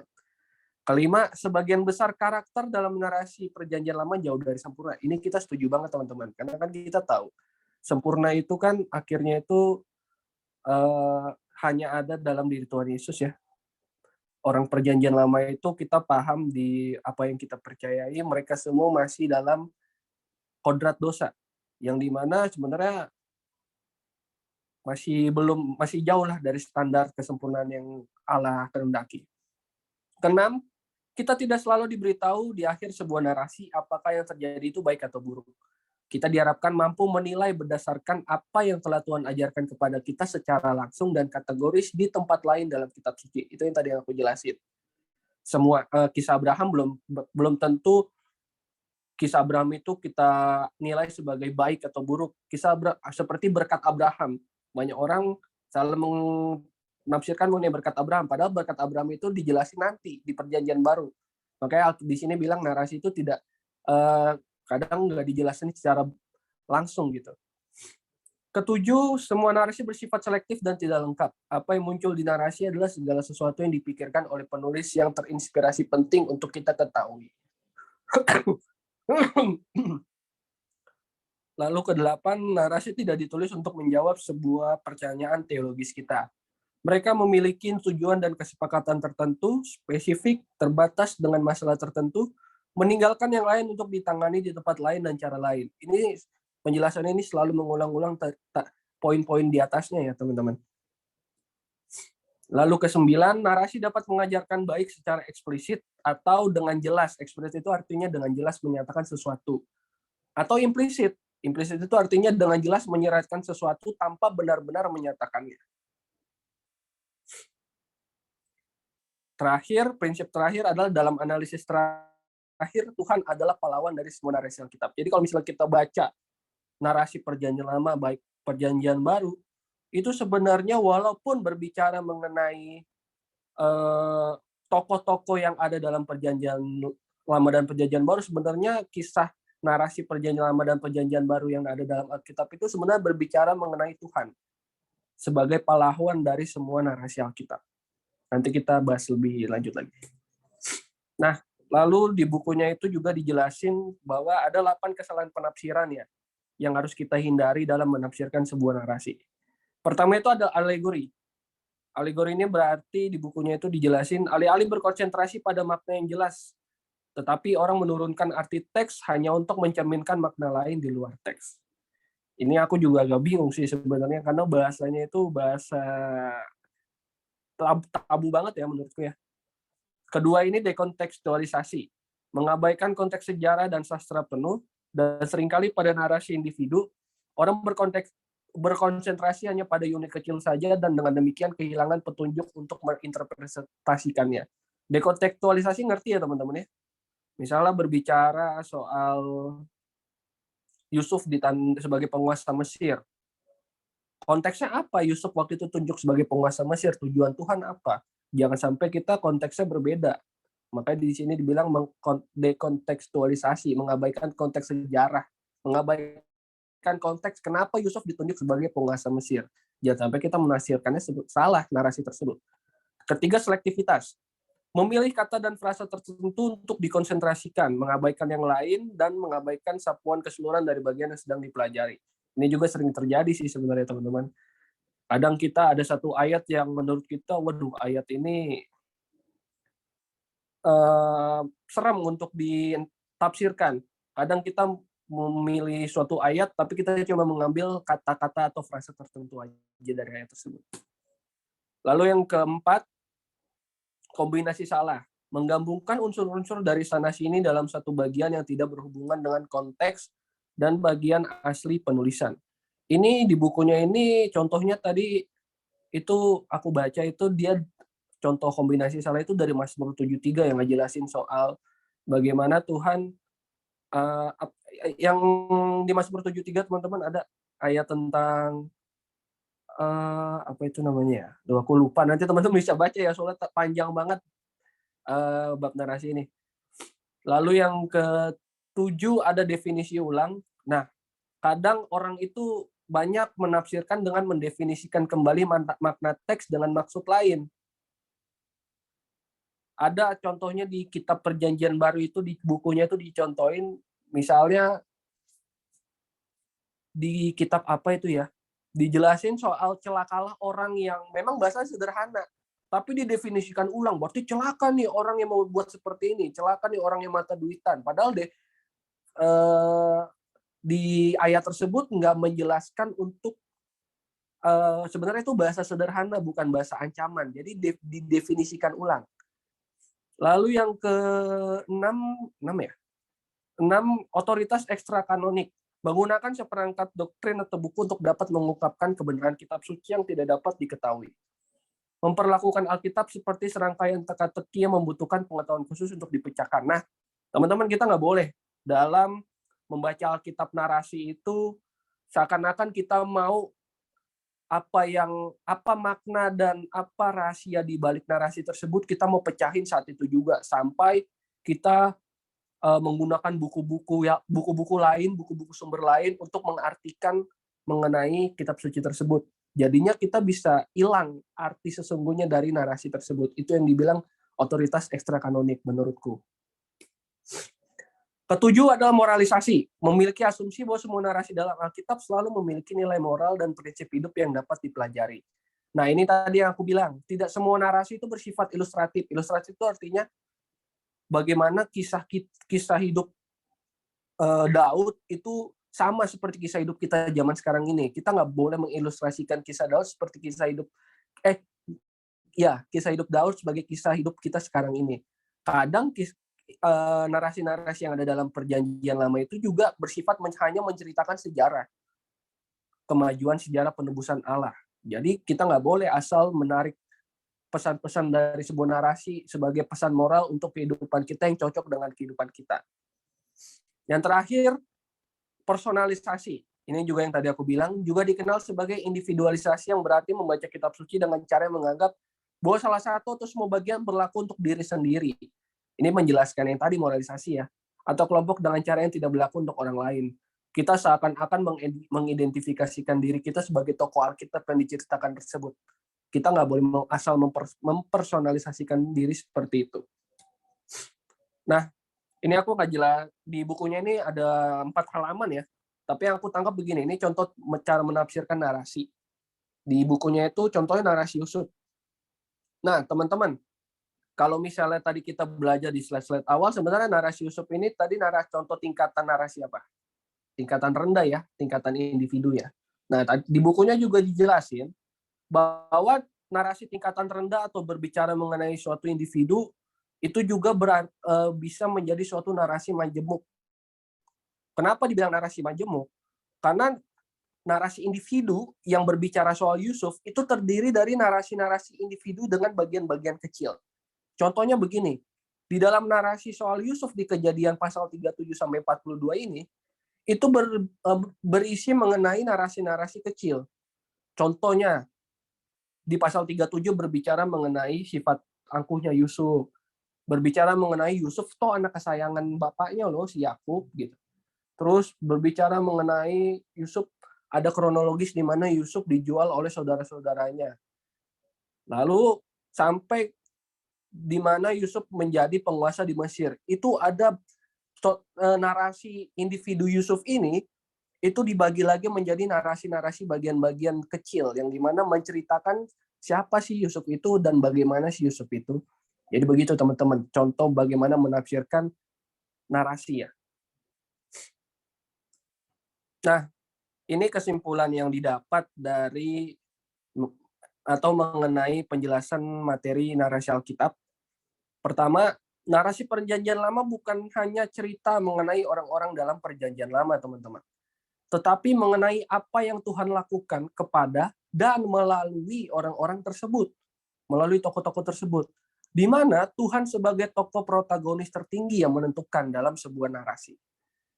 Kedua, kesimpulan yang kedua adalah narasi Perjanjian Lama merupakan sejarah kehidupan rohani kita. Jadi walaupun kita nggak termasuk di dalamnya, narasi Perjanjian Lama itu merupakan sejarah kehidupan rohani kita. Kenapa?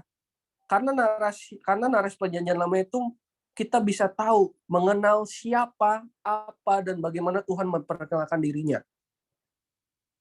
Tanpa narasi mungkin kita nggak tahu Tuhan itu ternyata hidup ya, dia bisa dia ada dalam hidupnya Abraham, dia ada dalam hidupnya Daud, dia ada dalam hidupnya Yusuf, dan itu semuanya terinterpretasikan dalam kisahnya mereka, dan itu kita bisa nangkep bahwa Tuhan sedang memperkenalkan siapa dirinya dan bagaimana dia memperkenalkan dirinya. Oke, sola gracia. Thank you.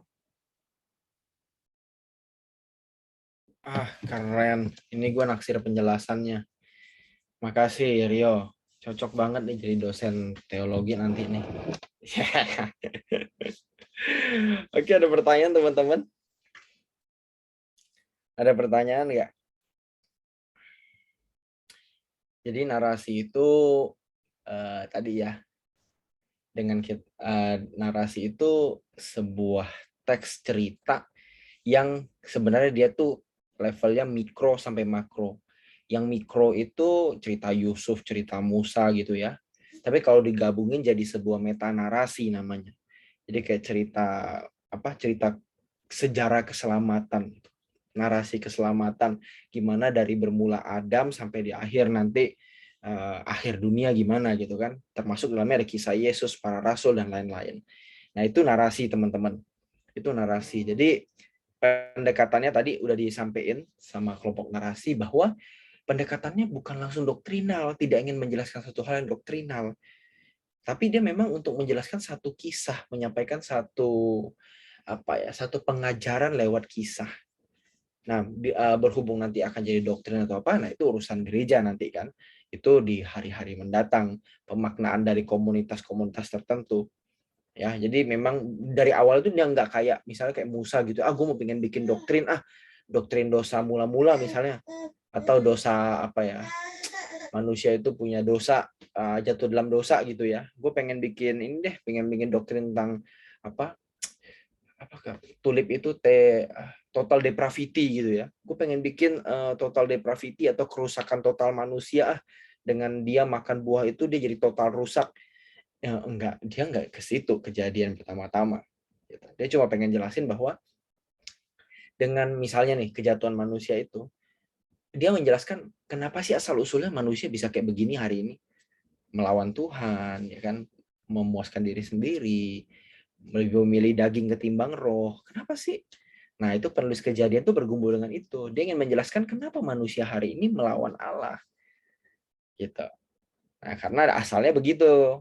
Gitu kan. Karena dia menolak untuk mengikuti perintah Allah, dia lebih mengikuti dirinya sendiri, ingin menjadi Tuhan bagi orang lain. Disitulah titik awal dosa bermula. Gitu. Nah, ada pertanyaan untuk narasi? Nggak ada ya. Aduh, luar biasa ini. Kalau di kelas gue hermeneutik, ini udah dapat 100 semua berarti nih kalau nggak ada pertanyaan nih. Udah langsung 100 semua. Tinggal lulus aja. Nggak ada ya? Oke. Kalau ada silahkan. Tapi gue kasih penutup dulu ya. Jadi teman-teman kita udah pelajarin 6 genre. Kita udah pelajarin 6 genre atau 5 ya, 5 genre, 2 kelompok di awal terus 3 kelompok di akhir.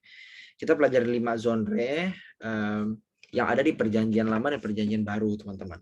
Nah, tujuan belajar berbagai genre ini apa sih? Nah, tadi aku udah sempat singgung kalau pelajaran kita mengenai genre-genre ini adalah sebuah pembelajaran tentang prinsip penafsiran yang khusus. Kemarin kan udah yang umum ya, konteks, latar belakang, sama tata bahasa. Itu umum tuh dipakai di semua genre. Jadi mau genre apapun, 3 hal ini pasti tetap diperhatikan. Nah, tapi masing-masing genre ada cara bacanya sendiri. Kita ada misalnya narasi. Narasi mesti dilihat sebagai sebuah cerita, sebuah kisah. Ada narator, dialog, adegan, ya kan, plot. Nah, itu mesti diperhatikan baik-baik. Terus kalau hikmat itu lihat ada bahasa-bahasa kiasan, terus juga pembahasannya berhubungan dengan hal yang sehari-hari gitu kan. Puisi itu bicara soal hal yang artistik gitu.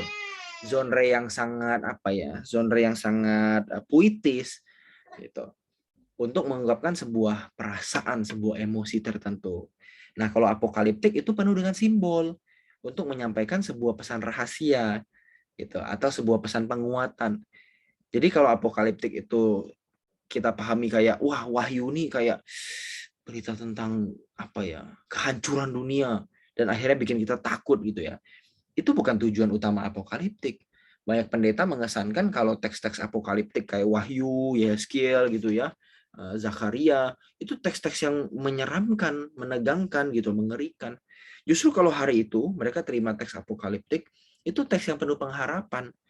Karena di situ disampaikan harapannya, bukan kedahsyatan kedahsyatan event yang akan menghancurkan dunia. Nah, kalau kita jelasin wahyu ke orang, tolong kita jangan terlalu terlalu terpincut dengan wah ini nih kejadian bakal begini nih gitu. Wah, terus bikin orang takut, makin orang ngeri, makin kita ngerasa berhasil. Sebenarnya terbalik. Justru ketika orang belajar wahyu, belajar kitab-kitab apokaliptik, harusnya orang makin punya pengharapan. Bukan muncul ketakutannya gitu. Nah, kalau kita mengesankannya menyeramkan, mengerikan, ya yang muncul ketakutan bukan pengharapan. Nah, itu apokaliptik. Kalau nubuat jelas, nubuat itu tentang sebuah penglihatan gitu ya, tentang sebuah pesan Tuhan bagi umat Allah di konteks tertentu. Nah, nubuat hati-hati juga jangan langsung ditarik ke hari ini. Harus lihat konteksnya hari itu. Karena nubuat di para nabi itu nggak langsung kayak pengen kasih tahu, wah ini nih yang akan terjadi di tahun 2020 sekian. Gitu. Enggak. Dia memang udah ada konteks historisnya hari itu. Nah, terus apalagi konteks hukum, penafsiran hukum. Penafsiran hukum juga sama, konteks budaya sangat perlu diperhatikan. Kenapa sih hukumnya kayak begini? Misalnya kenapa sih perempuan begitu dipersulit ya, banyak aturan. Mens nggak boleh kemana-mana, kalau dia dudukin sesuatu dengan menstruasinya gitu ya, dia lagi mens, dia dudukin sesuatu terus jadi najis. Kok bisa begitu? Nah, itu kan jawabannya karena hari itu masyarakat itu menganut pemikiran patriarkis gitu kan, di mana perempuan dilihat sebagai objek yang bisa dibilang ya pertama di bawah laki-laki, yang kedua juga membawa benih-benih dosa gitu kan. Kan dilihat begitu juga, ada pandangan begitu. Karena darah itu dianggap sebuah jiwa kan, dan dalam diri perempuan itu ketika dia mengeluarkan lelehan ya, atau laki-laki pun mengeluarkan lelehan, apapun dari kemaluannya gitu, nah itu menjadi sebuah aib. Nah, pandangannya masih negatif terhadap seksualitas kan di situ. Nah, itu memang konteks budaya hari itu. Itu bukan hukum yang wah Tuhan mendiskriminasi perempuan ya. Enggak, Tuhan memberikan peraturan sesuai dengan apa yang mereka pahami hari itu, supaya mereka bisa beradaptasi, supaya bisa istilahnya enggak jauh beda banget dengan masyarakat sekitar mereka. Kalau ditarik ke medis, itu membuat mereka mungkin lebih apa ya? Itu cara pengaturan masyarakat kuno yang terbaik hari itu mungkin. Gitu, supaya mereka mungkin bisa memperhatikan higienitasnya kan, kebersihannya masih diperhatiin, harus dicuci ya kan, misalnya lelehan atau darah masih dicuci dan sebagainya. Nah itu konteks hari itu Tuhan berbicara dengan budaya hari itu. Kenapa Tuhan nggak langsung bilang aja kok, misalnya ya jangan begitulah, kan nggak enak buat perempuan, kasihan. Ya nggak bisa gitu, konteks budayanya mengharuskan mereka memahami itu dulu gitu kan. Jadi ya tugas kita hari ini untuk memaknai ulang.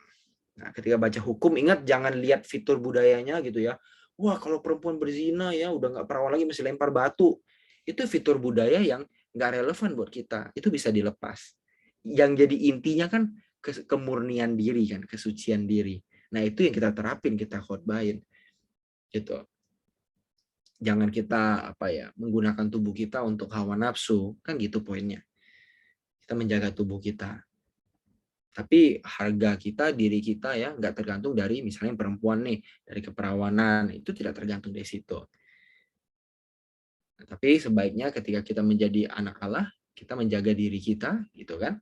Kita mempersembahkan tubuh kita hanya untuk kemuliaan Tuhan dalam komitmen yang baik dalam pernikahan, gitu kan? Hubungan seks dilakukan dalam komitmen, dalam kesetiaan, gitu.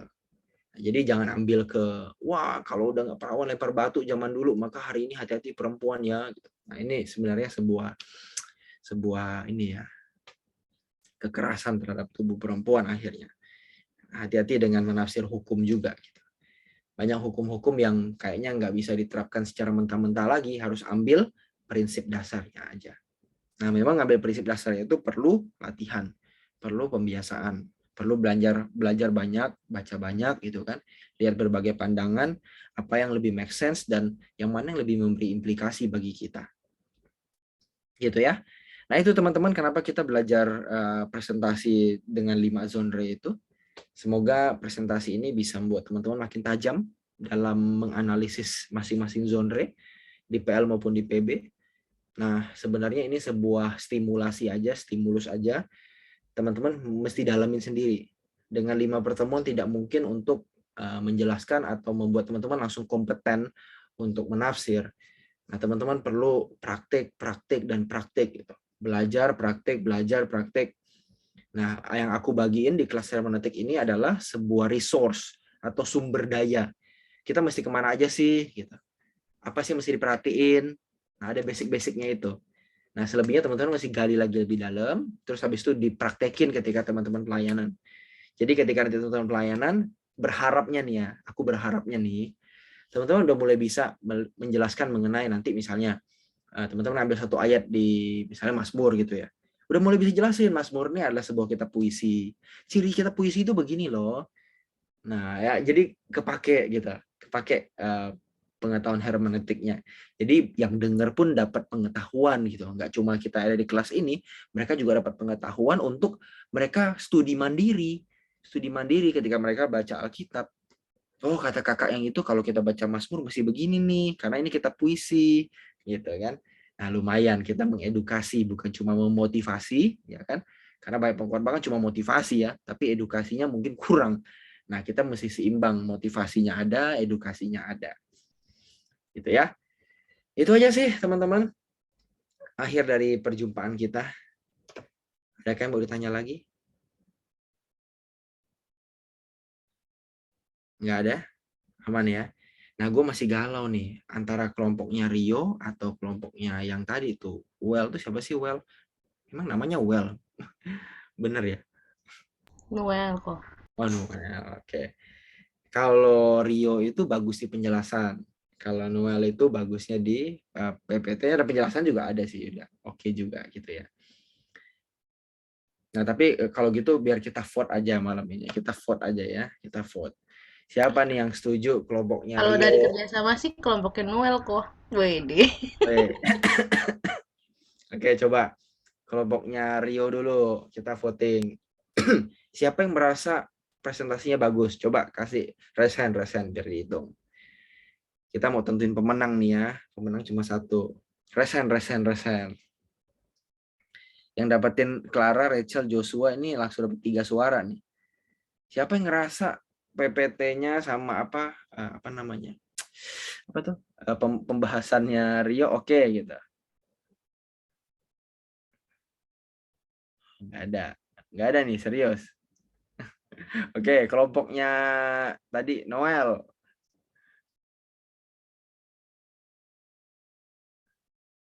Satu, dua, tiga. Kelompoknya Leon. Waduh, rame nih. Satu, nggak ada ya, belum ada. Satu, dua, wah, Lisa mah kasih setengah hati terus. Oke, kelompok yang kemarin, yang siapa tuh kemarin tuh? Kelompok yang kemarin siapa sih? Ada 2 orang. Siapa, Le? Oh ya, Clara. Clara sama siapa tuh?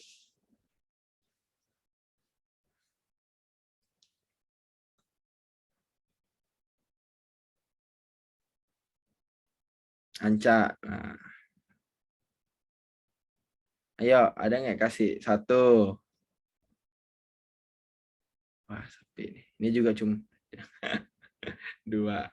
Oke, yang paling banyak tadi Noel ya. Noel paling banyak tadi. Nah, berarti kita kasih pemenangnya buat kelompok terbaik dari Noel gitu ya. Weh, kelompoknya Noel. Nanti kasih tahu nih PIC-nya 1 orang ya. Nomor OVO-nya aja 1 orang. Ntar dia yang bagi-bagi, dia yang transfer OVO-nya sendiri ya. Pokoknya gue kirim ke 1 orang, ntar dia yang distribusiin ya. Kelompok Noel berapa orang sih kelompoknya? Ada berapa membernya? Noel. Ada berapa kelompoknya? Berapa orang membernya? 6. Oh, berarti 300.000 ya. Nanti kirim nomor HP ya. Kasih ke gua biar kirim lewat OVO. Nanti tinggal distribusi sendiri. Nah, terus gua mau pilih peserta terbaik di versi gua. Ya, ini versi aku ya. Versi aku yang paling terbaik Rio. Nah, dia tanyanya banyak, jelasinnya juga gue senang, aku senang ya. Jadi nanti Rio kasih juga nomor HP-nya 100.000 gitu ya. 100.000. Jadi nanti 300.000 buat kelompok Noel, terus 100.000 buat Rio gitu. Semua ini juga disponsori oleh 180 Movement. Tetap juga dari kalian untuk kalian juga ya. Nanti Obet aman ya Bet ya, berarti Bet ya. Soalnya Obet yang transfer nih. Tadi transfer ke gue transfer ke lempar ke ini. Woi, apa tuh? Ada resen nih. Ada apa nih Obet nih? Gimana nih Bet? Ini udah kelar belum bro? Udah kelar. Udah habis nih. Ya. Kita foto dulu kali ya. Selama ini kita belum pernah dokumentasi. Jadi setiap SOT mulai hari ini kita dokumentasi ya. Yes. Ini buat nanti terakhir laporan juga ke STT-nya nih. Yes. Soalnya butuh dokumentasi ya. Yuk teman-teman, saya undang untuk mari kita buka. nyalakan kamera. Obet lagi di mana tuh?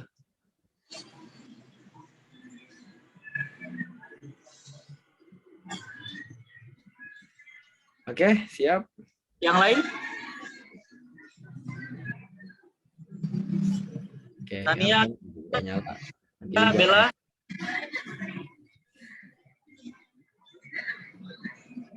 Oke. Nggak ada lagi yang mau on cam? Ini yang foto siapa nih? Lisa apa Leon nih? Leon. Leon ya. Le, minta tolong ya, Le. Siap. Oke. Kasih apa, Le? 1, 2, 3. Nah. Sekali lagi, ganti gaya. 1, 2, 3. Oke. Thank you, Le. Oke. Kita doa bareng yuk. Nanti ada pengumuman nggak? Kalau ada pengumuman nanti gue balikin ke itu ya, ke host ya. Yuk kita berdoa. Bapak, terima kasih untuk kelas hermeneutik selama 5 pertemuan ini. Kami bersyukur buat segalanya. Kami bersyukur buat ilmu-ilmu yang kami dapat. Meskipun baru kulit, baru permukaannya saja Tuhan. Tapi apa yang kami peroleh ini kami berharap bisa menjadi bekal, bisa menjadi stimulus awal untuk kami benar-benar bisa menggali dan nanti menerapkannya dengan baik Tuhan. Berkati semua yang hadir, yang sudah menerima materi ini, biar materi ini menjadi berkat bagi diri mereka sendiri pertama-tama, dalam mereka studi mandiri ketika baca Alkitab, dan juga ketika nanti harus mengajar, membagikan kebenaran kepada jiwa-jiwa yang Engkau percaya pada mereka, Tuhan.